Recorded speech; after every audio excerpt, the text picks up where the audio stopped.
Hello guys, আসসালামু আলাইকুম। তো আমার ভাইয়ের বউর একটা 3 পিস গিফট দিব। এখন ভাইয়ের বউ রান্না করতেছে, দেখি কেস করতে পারি না কি দিতেছি। কি রান্না করতেছে আজকে?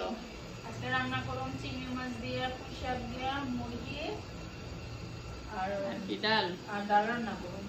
ভাত রান্না করছো? হ্যাঁ, ভাত রান্না আচ্ছা, করছি। ছোট ভাইয়ের বউ মাঝে বড় যা রান্না করতেছি।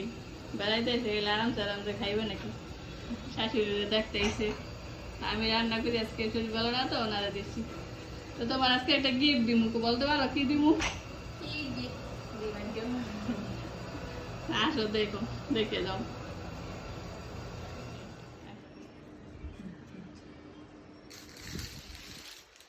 দাদা হাতে লো। অনেক সুন্দর 3 পিস। থ্যাংক ইউ তোমাকে অনেক অনেক ধন্যবাদ। আমার ননদ আমাকে একটা 3 পিস দিছে। এটা কালারটা অনেক সুন্দর। খোলো, দাও কেমন। টপ টেনের থেকে আনছিলাম, টপ মাছের থেকে আনছিলাম। কালারটা অনেক সুন্দর নিচে। এটা পায়জামা, এটা ওড়না, তো এটা সালোয়ার কামিজ হবে। থ্যাংক ইউ আমার ননদকে।